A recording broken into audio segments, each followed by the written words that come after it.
இப்போ எனக்கு தோன்றது பறவையா பிறந்தா பெட்டர்னு. காக்கா காக்கா காக்கான்னு சொல்லிட்டு இருக்கு இல்லையா? அதே சொல்லிட்டு இருந்தாலும் போறோம். இங்க டெய்லி நின்றுட்டு பேசிட்டாக்கா நான் என்னத்த பேசுறது? ஒன்றும் புரியல. ஆனால்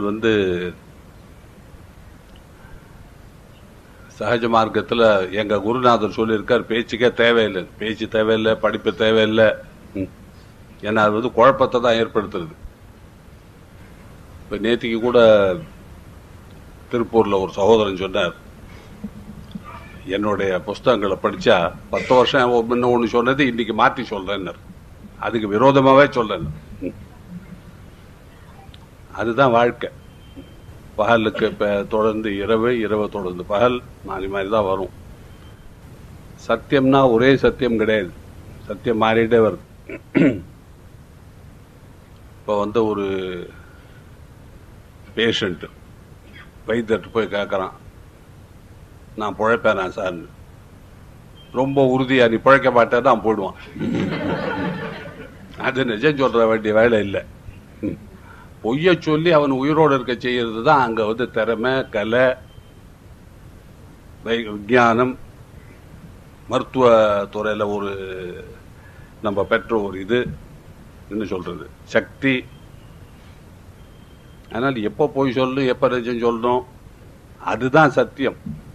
எது ஒருவனை வளர செய்யுமோ அது சத்தியம். எது அவன் வளரத்தை நிறுத்துமோ, அதுல தடை போடுமோ அது பொய். அதனால்தான் பசங்களை பள்ளிக்கூடத்துக்கு போச்ச பரீட்சை நன்னா செய்ப்பா, உனக்கு என்ன நீ சிங்கக்குட்டி அப்படின்னு சொல்லி அனுப்பணும். சனியன் சனியன் நீ உங்க அப்பாவுக்கு கட்ட பேர் வாங்கி வைக்க போற இன்னைக்கு அப்படின்னா கட்ட பேர் தான் வரும். இது எப்படி சார் நீங்க சொல்லலாம் உங்க பையன் மடையா அப்படின்னா? இருந்தாலும் இன்னைக்கு மடையனா இருக்கலாம், நாளைக்கு மேதாவியா ஆகலாம். இல்ல, அது நம்மள பொறுத்தது.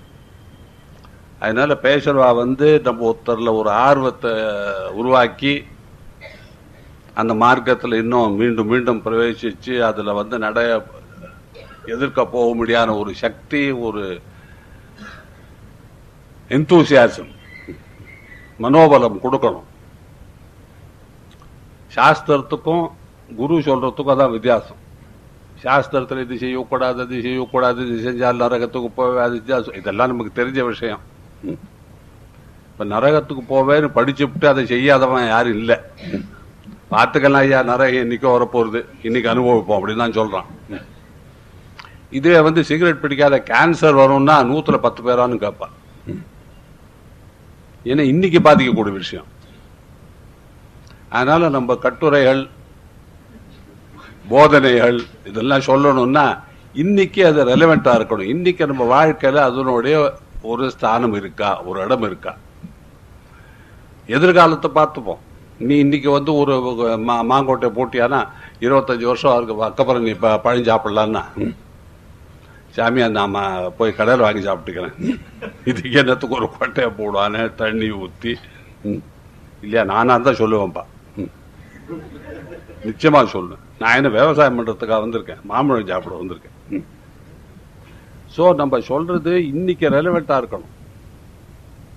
சில பேர் கேட்கறா, இந்த மாதிரி அடுத்த வருஷம் என்ன ஆக போறது, நீ ஞானின்றிய? நேற்று கூட ஒருத்தர் கேட்டார், ஒரே 1999 கலவரம் ஏற்படும், பெரிய பெரிய புயல் எல்லாம் வரும், அலை மோதும், ஒரு பகுதி உலகத்தில் அப்படியே மூழ்கி போகும் சமுத்திரத்தில் என்னமோ சொல்லியிருக்கா பழைய காலத்துல. நிஜமா வருமா சார்? இருந்து பாருங்க. வேற என்ன சொல்றது? இதுதானே பார்க்கணும். வருமா வராதானா? வரும்னாக்கா வரலன்னா ஏன் வரலாமா? வந்ததுன்னா அவன் கேள்வி கேட்கறதுக்கு இருக்க போறது இல்லை இல்லையா? அதனால நிஜம் என்ன பொய் என்ன இதெல்லாம் ஒண்ணும் கிடையாது.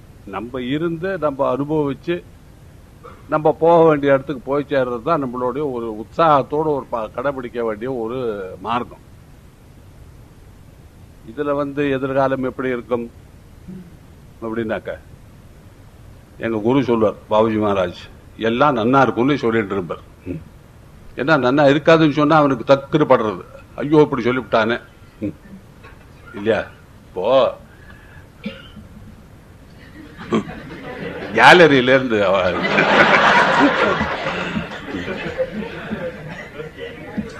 ஒரு பூனை பூச்சினாலே நம்ம தயங்கணும், சகுனம் பாக்குறவா இல்லையா? காக்கா இடதுல இருந்து வலது போச்சா, வலதுல இருந்து இடம் போச்சான்னு பாக்குறோம். ராத்திரி வந்து ஆந்த ஏதான்னு சொல்லிட்டுனா திகில். அவன்கிட்ட போய் ஒரு ஞானின்றவன், அப்பா நாளைக்கு காலையில் நீ இருக்கியோ இல்லையோ அப்படின்னு சொன்னா நிச்சயமா போயிடுவான். இருக்கியோ இல்லையோன்னு சொன்னாரு, நம்ம ஏன் இருக்கக்கூடாதுன்னு அவன் யோசிச்சு பார்க்க மாட்டான். ஐயோ சாமி இப்படி சொல்லிவிட்டாரு. அதனால என்னைக்கு நம்ம நல்லத்தை சொல்லிடுது, உற்சாகம் ஏற்படுத்த முடியாது. நம்ம வந்து பேசணும் எல்லோரோடையும், அதை நம்ம செய்யறது இல்லை. என்னடா இது சரி, எப்ப வந்தாலும் கிராஸ்னஸ் கிராஸ்னஸ். ரிசப்டர்ஸ் வந்து இதை கவனிக்க வேண்டிய விஷயம். இன்னைக்கு நிறைய கிளீன் பண்ணிட்டேயா அப்படின்றான். முதல்ல அந்த பையனுக்கு அபியாசிக்கு கொஞ்சம் உற்சாகம், அடாடா இது எல்லாம் போச்சு. அப்புறம் யோசிக்கிறான் வழியில பஸ்ல உட்காந்துட்டு, இன்னும் அது நேத்திக்கு கிளீன் பண்ணிட்டேன்னா இன்னைக்கு கிளீன் பண்ணிட்டேன்னா எப்போ முடிய போறது இல்லையா? ஒரு பக்கம் பார்த்தா நிஜம்தான், கிளீன் பண்ணியாச்சு. ஆனா நம்ம என்ன சொல்லணும், நேத்தியை விட இன்னைக்கு உன் கண்டிஷன் பெட்டர் அப்படின்னு சொன்னா அவனுக்கு நிஜமாவே ஒரு உற்சாகம். நாளைக்கு மறுபடியும் வருவான். நேத்திக்கு பெட்டர், இன்னைக்கு அதை விட பெட்டர்னு சொல்ல மாட்டாரா? இல்ல இல்ல கிளீனிங் நாளைக்கு வா, இன்னும் கொஞ்சம் கிளீன் பண்றேன் அப்படின்னா வீட்டுக்கு திருப்பி திருப்பி ஒயிட் வாஷ் அடிக்கிற மாதிரி. ஸோ நம்ம பேசச்ச நம்மளுக்குள்ள பேசிக்கிறதா இருக்கட்டும், நண்பர்களோட பேசுறதா இருக்கட்டும், குடும்பத்தில் நம்ம குடும்ப சேர்ந்தவாளோட பேசுறதா இருக்கட்டும், எப்பவுமே ஒரு மனசுக்கு ஒரு உற்சாகம் ஏற்பட முடியா, தைரியம் வர முடியா நம்ம பேசணும். இதுதான் அன்பு. அன்புன்னு ஐயோ நீ போரியடி ஊருக்கு, ஆனா மனசுல வந்து சரீரம் ஒழிஞ்சது. இன்னைக்கு அரிசி வைக்கிற விலைக்கு உருளைக்கிழங்கு வைக்கிற விலைக்கு இன்னும் என்ன அப்படின்னு யோசிக்கிறது அர்த்தம் இல்லை. எங்க இருந்தாலும் நீ வாழ்கன்னு ஒரு சினிமால பாடணும் இல்லையா? அந்த மாதிரி அன்பா நீ வந்த ரொம்ப சந்தோஷம், நீ போற அதுலயும் எனக்கு சந்தோஷம். ஏன்னா அவ இருக்கிற வேண்டிய இடத்துல போய்த்தானே சேரணும். நீ பொரியன்னு வருத்தமா இருக்குன்னு அவ கணவன் அங்க உட்காந்துருக்கான், என்னைக்கு வந்து யாரும் சோறு வடிச்சு போறான்னு. நீங்க இருந்தாக்க மனசுல இருந்ததுன்னா சொல்லலாம், மனசுல இல்லாதது சொல்றதுதான் பொய். இல்ல சார் அன்பா சொல்லு, நீங்க தானே சொன்னீங்கன்னா அன்பா நிஜத்தை சொல்லணும். அது எப்படி சொல்றது? பொய் சொல்லாத, நிஜத்தையும் சொல்லாத. தேவையே இல்லையே. இப்போ வந்து நான் செத்து போறேன்னா சார் டாக்டர் கேட்டாக்கா ஆமான்னு சொல்றதுல அர்த்தமே இல்லையே. அது ஆண்டவன் ஒருத்தருக்கு தான் தெரியும், டாக்டருக்கு தெரியாது. எத்தனையோ டாக்டர் இன்னும் 3 hours 4 hours அவ்வளவுதான் ஹார்ட் அட்டாக், எல்லாரையும் கூப்பிடுங்கன்றான். எல்லாரும் கூப்பிட்டாச்சு, காடு கத்தி எல்லாரும் கூப்பிட்டாச்சு, ஒன்னும் ஆக மாட்டேன். வந்தவாழ்ல என்னடா இது, நான் 3 நாள் லீவ் எடுத்து வந்தேன்றான் ஒருத்தன். இன்னும் ஒருத்தன் 1 வாரம் தான் எனக்கு இருக்குன்றான். வந்த காரியம் நடக்கலன்னா அதுலயும் அவளுக்கு ஒரு ஏமாத்திரம் ஏற்படுறதோ இல்லையோ. போறான்னு சொல்லி தத்தி கொடுத்தா மடையன் சரியா பார்த்து சொல்லக்கூடாது. சோ அந்த மாதிரி நெஞ்சு சொல்றதுல அர்த்தமே இல்லை. அந்த மாதிரி கூப்பிட்டு அனுப்புறதுலயும் அர்த்தம் இல்லை. யாரோ சொல்லிவிட்டான் உடனே எல்லாரும் கூப்பிடுவானே. நம்ம ஏன் கூப்பிடுறோம்? நம்மளோட கடமையை 4 பேர் பிரிச்சுட்டாக்க நமக்கு கொஞ்சம் பலம், சக்தி, பொறுப்பு குறையுது. அண்ணாரே வந்துட்டாருங்க அப்படின்றான். அண்ணார் வந்து என்னையா பண்ண போற, நீ தானே இங்க குடும்பத்தை கூட இருக்கிறவன் அப்பரோடனாக்க, என்ன இருந்தாலும் அண்ணா இருந்தா ஒரு பக்கபலம் தானேங்க அப்படின்றான். பக்கபலம் என்னத்துக்கு? நமக்கு தெய்வ பலம் இருக்குச்சே. அதனால இந்த மாதிரி விஷயங்கள்லாம் நம்ம ரொம்ப சூக்ஷ்மமா யோசிச்சு, இன்னொருத்தருக்கு நம்ம கஷ்டம் கொடுக்கணுமா? நான் இருக்கேன் அப்படி டாக்டர் சொல்றபடி போயிட்டாருன்னா புள்ளி போடுறதுக்கு நான் போறாது. இன்னும் 4 பேர் என்னத்துக்கு? ஒப்பாரி வைக்கிறதுக்கா? நான் பல குடும்பத்துல எல்லாம் பார்த்த விஷயம். அமெரிக்கால வந்து ஒருத்தன், ஜப்பான்ல வந்து ஒருத்தன், ஆஸ்திரேலியா வந்து ஒருத்தன், 3 பேர் வந்து உட்காந்துடுறா. 3 பேருக்கு போயானு. அங்கெல்லாம் வந்து நம்ம ஊர் மாதிரி சோம்பேறியா உட்காந்துருக்க முடியாது. நாளைக்கு வரேன்னா நாளைக்கு வந்தாகணும், இல்லைன்னா வேலை போச்சு. அவன் வேலையா பார்ப்பானா அப்பனை பார்ப்பானா? 3 பேர் போயிடுறான். இவர் ஆஸ்பத்திரியில இருந்து நல்லா திருப்பி கொண்டு வந்தாச்சு. 3 மாசத்துக்கு அப்புறம் மறுபடியும் ஹார்ட் ஃபெயிலியர் அட்டாக். மறுபடியும் வராங்க. இந்த 2 பேர் தான் வரான். மொத்தம் வந்து ரிசர்வ். எல்லாரும் ஆச்சுன்னா நீங்க 2 பேர் திரும்பி போக முடியாதுதான் நான் வரேன் அப்படின்றான். இது எவ்வளவு கேவலமா போறது பாருங்க. குடும்பத்தில் அன்பு.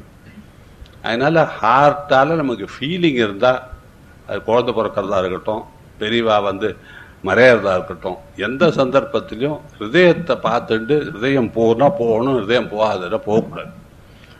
இது சமுதாயம், சொசைட்டி, அக்கம் பக்கத்தில் இருக்கிறவா என்ன சொல்லுவா, நம்ம தோட்டத்தில் இருக்கிறவன் என்ன சொல்லுவான், வேலைக்காரன் சொல்லுவான், ரிக்ஷாக்காரனே கேட்டுவிட்டான், சாமி எங்க மூத்தவர் வரலையா இன்னொன்னு கேட்டுவிட்டான். ரிக்ஷாக்காரன் கேட்டா என்ன போச்சு, ஒரு வண்ணாஞ்சொல்லத்தை கேட்டுட்டு சீத்தை க்ளோஸ் பண்ணார் ராமர். உங்க அவதார புருஷர் எங்க ராமர் இல்ல, உங்க ராமர் இல்லையா? இது இவருக்கு என்ன மகிமை? கடைசியில் அவரே சரிவில் இறங்கி ஜலசமாதி நிப்டார், தற்கொலை. அதனால அவதார புருஷனா இருக்கட்டும், கேவலம் நம்மள மாதிரி இருக்கட்டும், எல்லாருக்கும் ஒரே ரூல். அன்பே சிவம் அன்பே சிவம்னு வீட்டில் சொத்து விபூதியில போட்டுக்கிறது இஷ்டம் அர்த்தமே இல்லை. அன்பை நம்ம பாராட்டணும், அன்பை நம்ம பழக்க வழக்கத்தில் கொண்டு வரணும், பேச்சில் செயல்முறையில். அது இல்லைன்னா அர்த்தமே இல்லை. சஹஜ்மார்க் சார், நான் சஹஜ்மார்க்கு, நான் பாபுஜியை நேசிக்கிறேன் அப்படின்னு சொல்லிட்டு பக்கத்தில் இருக்கிறவன அப்படி ஜேப் எடுத்தாக்கா என்ன சார் பண்றது, தேவை கடவுள் வச்சுட்டா அந்த மாதிரி என் நிலைமைய பாருங்கோ, பாக்கெட் கட் பண்ண முடியாத நிலைமையில நான் வந்திருக்கேன் இன்னைக்கு அப்படின்னு அதுக்கும் புக்கார் கடவுளை சொல்றான். அவர் தான் பண்ணாதான் இவரை. அம்பே நீ போய் பாரு, ஒரு இன்னைக்கு பார்த்துக்கோ பரவாயில்ல, இன்னைக்கு ஒரு கொள்ளையடி அப்படின்னாராம். ஸோ இதெல்லாம் இந்த அக்கப்போர்லாம் சஹஜ் மார்க்கில் செல்லாது. சஹஜ் மார்க்குன்னா நேர்மை, நித்திய அனுஷ்டானம். அன்னைக்கு செய்ய வேண்டியது அன்னைக்கு செய்யணும். எதுவாக வேணா இருக்கட்டும். இன்னைக்கு ஆஃபீஸ் போகணும்னா இன்னைக்கு ஆஃபீஸ் போகணும், இன்னைக்கு காத்தால் மெடிடேஷன் பண்ணணும்னா மெடிடேஷன் பண்ணணும், இன்னைக்கு அம்மாட்ட அன்பா இருக்கணும், இன்னைக்கு அம்மா நாளைக்கு பார்த்துக்கலாம் ஐயா, தினம் சனியன் அங்கே வாசல் உட்காந்துட்டு அப்படின்னு கூடாது. அம்மா சனியன்னு அம்மாவை சொல்லாதவனே கிடையாது, இன்னும் பிறந்ததில்லை. ஸோ அன்பா இருக்கணும். அப்புறம் இவர் ஐகார் சுவாமி, அதாவது பூர்வீகத்தில் பூர்வாசிரமம்னு சொல்லுவா, பூர்வாசிரமத்தை ஐயங்கார் அவர் இப்ப சொன்னார், ஜாதி மத பேதம்லாம் இருக்கக்கூடாதுன்னு. முதல்ல நம்ம என்ன செய்ய வேண்டியது, இந்த வெளிப்பட்ட முறையில தெளிவா தெரிய முடியாது. நம்ம ஜாதியில மரம் பாராட்டுறோம் பாருங்க, நெத்திலி விபூதி, நாமம், ருத்ராட்ச மாலை, தாடி, தலப்பா, இதெல்லாம் விட்டு ஒழிக்கணும். அதை பார்த்து தானே அடிக்கிறான். அந்த சுயநலத்துக்கான நம்ம விட வேண்டாமோ, பாப்பார பயங்களை ஒழிடான்னு நம்ம அன்னைக்கே விட்டுடணும். அது என்ன பண்றோம், கடவுள் காப்பாற்றுவார். எந்த கடவுள் யாரை காப்பாற்ற போற? கடவுள் சொல்ற, நான் உன்னை என்னடா வைஷ்ணவனாவா படைச்சேன், நான் உன்னை செய்வனாவா படைச்சேன், நாயர் நான் படைக்கலையே, நான் உன்னை மனிதனா படைச்சேன். நீ இதெல்லாம் ஏற்ற கொண்டு உன் தள்ள ஒரு குப்பையை வாரி போட்டு உட்காந்துருந்தேன்னா அந்த குப்பையை தட்டுறதுக்கு வரான். அதுல யார் பேர்ல குத்தம்? நம்ம அட்ராக்ட் பண்றோம். அட்ராக்ட் பண்ணிட்டு அவன் கொண்டுட்டானே கொல்லாம அவன் என்ன பண்ணுவான், அவன் மனசுல துவேஷம், ஜாதி மத துவேஷம். நம்ம அதை அட்ராக்ட் பண்ண முடியா செய்யறோம்.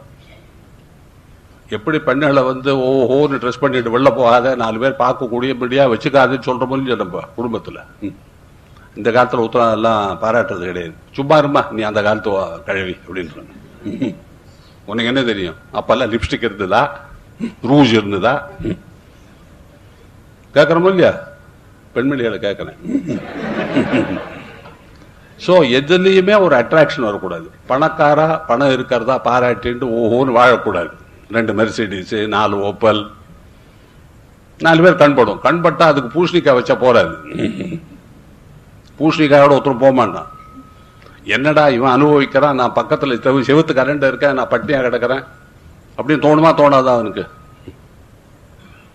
சோ சமத்துவம்னு ஒண்ணு நம்ம சிருஷ்டிச்சு எல்லாரையும் ஒன்னா கருதி ஒன்னா பாராட்டி ஒன்னா வளர செஞ்சாதான் நமக்கு வாழ்க்கையிலே அமைதி. அதை மறைச்சு வச்சுட்டு வேஷம் போட்டாலும் செல்லாது. கிழிஞ்ச வேஷ்டி, குளிக்காம இருக்கிறது, தாடி வளர்க்கறது, 3 நாள் சவரம் பண்ணல, என்ன கவுண்டர் இப்படி போறாரு, படமே இல்லை சார் அவர்கிட்ட அப்படின்னாக்க யார் நம்புவா? என்னடா ஏதோ கொள்ளை அடிச்சு 30-40 கோடி இருக்கும் அவங்க வீட்டுல, வேஷம் போடுறான் ராஸ்கல் அப்படின்பா. பாபுஜி மகாராஜ் சொன்ன மாதிரி நமக்கு தேவைப்பட்டதை நம்ம வச்சுட்டு இருக்கிறத பாக்கிய வாரி இறைக்கணும். இல்ல சார் அவர் டிசர்விங் இல்லைன்னா டிசர்விங் இல்லன்னு பாக்குறது கூடியது கடவுள் ஒருத்தன் தான். நமக்கு அதிகாரம் கிடையாது. நம்மகிட்ட ஒருத்தன் கை நீட்டினா நம்ம கொடுக்க வேண்டியது நம்ம கடமை. ஏன்டா நேற்றுக்கு 100 ரூபா கொடுத்தாரு நம்ம கேட்கறதுக்கு நமக்கு அனுமதி கிடையாது, அதிகாரம் கிடையாது. நேற்றுக்கு நீ தானே ஐயா கொடுத்த, நானே கேட்டேம்மா, கை நீட்டினேன் கொடு, நான் கேட்டேன். ஒருத்தர் நான் இப்படி போயிட்டு இருக்குச்சே ரோட்ல ஒரு நல்லா ட்ரெஸ் பண்ணிட்டு சூட் போட்டு ஒருத்தர் போயிட்டு இருந்தார். பிச்சைக்கார ஒருத்தர் பின்தொடர்ந்து போயிட்டு இருந்தான். ஒரு 100 கஜம் போயிருப்பான். அவன் பாப்பன் சகிக்க முடியல, எடுத்து ஒரு 10 ரூபா நோட்டை போட்டான். இவன் 10 ரூபா நோட்டை பார்த்தா அவனை பார்த்தான், கருப்ப பணமா இருக்க தாய் அப்படின்னா. யாரான்னு 10 ரூபா கொடுப்பாள் பிச்சைக்காரனுக்கு. ஸோ கொடுத்தாலும் நம்மளுக்கு உடனே ஆஹா நம்ம பாராட்ட போறான், நம்ம பேர் வாழ்க, எங்க இருந்தாலும் வாழ்க, நம்ம பற்றி பாட போறான் நம்ம எதிர்பார்க்க கூடாது. என்ன சொல்றதுக்கு, சமுதிரத்துல கூட்டுறதா இருந்தாலும் அளந்து கொட்டு அந்தந்த சந்தர்ப்பத்துக்கு தகுந்தாப்புல நம்ம நடந்துக்க வேண்டியதுதான் புத்தி. இல்லைன்னா புத்தி இல்லை.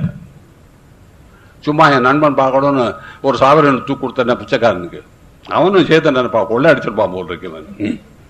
ஏதி ஆகிவிட்ட சாவரு தூக்கி அப்படியே அசால்ட்டா கொடுக்கறான ஒரு பிச்சைக்காரனுக்கு நண்பாளா நினைக்க மாட்டாளா?